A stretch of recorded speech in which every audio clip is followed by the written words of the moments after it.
Hi, we're back. And in the second class, we went over a lot more of our features for our photo editing. And we used a lot more of the different tools on our toolbar that allowed us to correct a lot of photos. So I pulled up one of our photos that obviously has the red eye. This gal has a lot of freckles, and I think we can lighten up her teeth a little bit. So what I'd like to do is start out with the Band-Aid tool. And the Band-Aid tool is underneath this, or the healing brush tool, I should say. And that's right underneath the red eye or whatever. If you notice that on any of these tools, remember I've always said if there's a little triangle, that always means that there's more there, more choices. So what we want to do is we want our healing brush tool. And we're going to pick a location on her, let's see, on her face there that doesn't have any of her freckles that are showing. And so I'm going to use my Alt key on my keyboard, and you'll notice that now this looks like a target. And I'm going to select that area. Then I'm going to come down to where she has her freckles, and I'm just going to start moving across them ever so gently. And in some cases, I'm just clicking. And you'll notice that I have my history palette open, so you can see each time I click, it adds another step in the history. And so now on one side of her face, I've pretty much cleaned up the freckles that she had on her face without actually taking away the pinkness or the actual skin tone that she's got there. So that's kind of a neat, a really neat tool that really does help with a lot of impurities or some, if you know there are a few little blemishes or something on a picture, or you might want to take out. You'll notice that there's a little wrinkle here. If there's some wrinkles, you can really take those away. You want to be careful though, because Photoshop needs a reference point. So the reference point you pick, if you pick it too close up here into the hair, then you're going to be mixing in dark color, and that's probably going to change your whole picture. Keep in mind too that undo is your friend, and so if you do something and you go, ooh, that doesn't look very good, you can always use either your history panel like I am here, and I can click back to a step here, click all the way back, and that takes me to there, or and you can go forward as easily as you went backwards. So or you can just go up to edit and undo. Control Z is your friend also. That's your keyboard command to do that. But once we've got the freckles done, we're ready to kind of move on maybe to the other thing that I was going to mention. If you click that area there, you'll notice that even her nose, and just kind of gently use that area there to move down her nose. You can kind of clear off without changing too much of her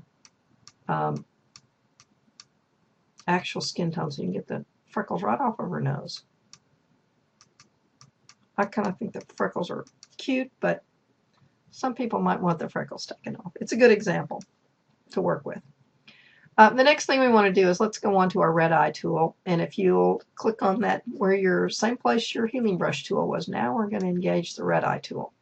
Now this is a neat tool that Photoshop has created. You'll notice that the minute I activate that one, it gives me my right here it has 50% pupil size, 50% dark amount. And so you'll notice here that when I start at the color part of the pupil, and I'm going to draw across it, that it pretty much did that 50%. If you didn't quite get in there, then you might have to go in and just click in the dark or the red area, I should say, and that should help to correct that red eye.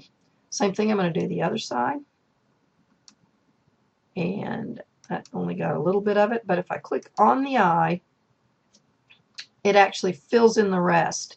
And so here again, Photoshop is kind of doing some of the math for you, so you don't have to actually calculate, gee, how much dark area and how much light area. It will help you, and it maintains the pupil color or the darker pupil, and still keeps that light white area in there where her pupil's responding to the or picked up from the flash bulb. So that's kind of one of the other areas. Another area that we can do to photo correct that I think is a good area is lightening up that smile. We're going to use the hue and saturation that we did before in some of the other classes. But if you click on your lasso tool, and I'm going to use my polygon lasso because I have a little bit more control over it. It takes a little bit more practice with it because you have to make sure that you close the loop or close the lasso in order to get it to work. But I'm going to start here, and I'm going to grab around her lip. Try not to get the lip. Just grab, whoops, there we go, half the smile, because I want you to be able to see the difference in the two. And then those two came together, and so I've got half her smile selected. I'm now going to go up to my image menu, and I'm going to pull down. I want to make an adjustment, and I'm going to make the adjustment in the hue and saturation. When that menu comes up, I'm going to start to desaturate the yellow, which when I desaturate it means I'm pulling the yellow out of the image. And I'm going to lighten it a little bit. And you can see that I say, okay. Now I'm going to go back and I'm going to try one more tool. I'm going to go to my adjustments. I'm going to use my curves. My curves I like a lot because in this area, see, I can go darker. I can go a little lighter. Whoops, that's a little light.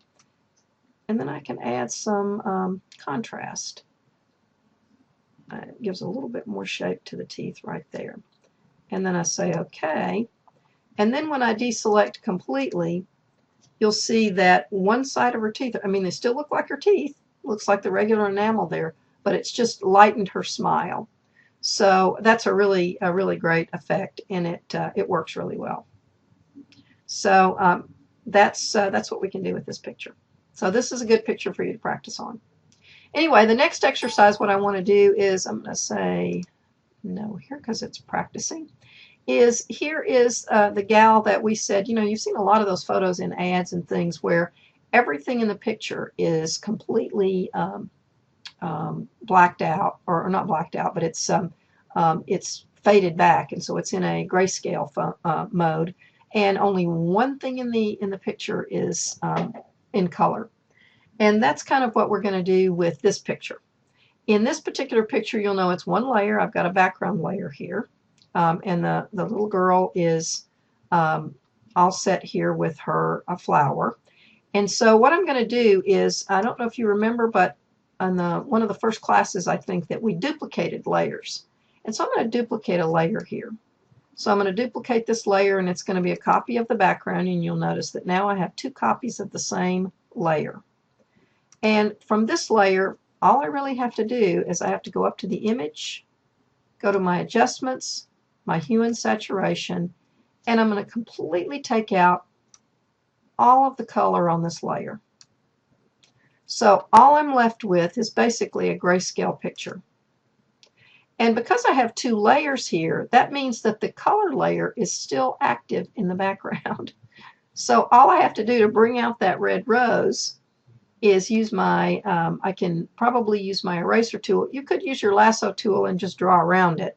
But if I use a small enough eraser here, it will, I can go a little bigger than this, I think. There we go.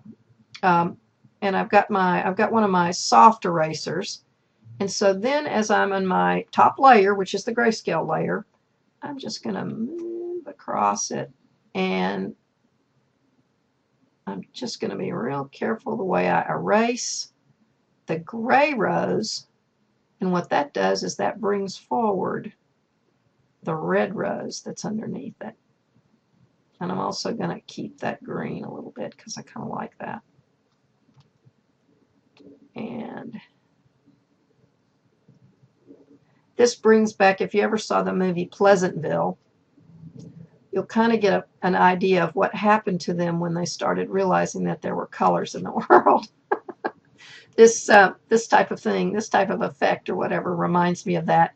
You know, pretty soon the rest of the, the rest of the flower turns green, and then the whole flower, and then their face, and then their hair. And so it was using this type of effect that they were able to achieve a lot of that in the movie. Of course, movies a little bit more complicated because there's a lot more frames involved. But anyway, in 3 or 4 steps, we created a kind of nice feature. Anyway, that's where we were headed in class 2. So I guess that's it. And if you have any questions, have fun practicing. See you in the next class. Bye now.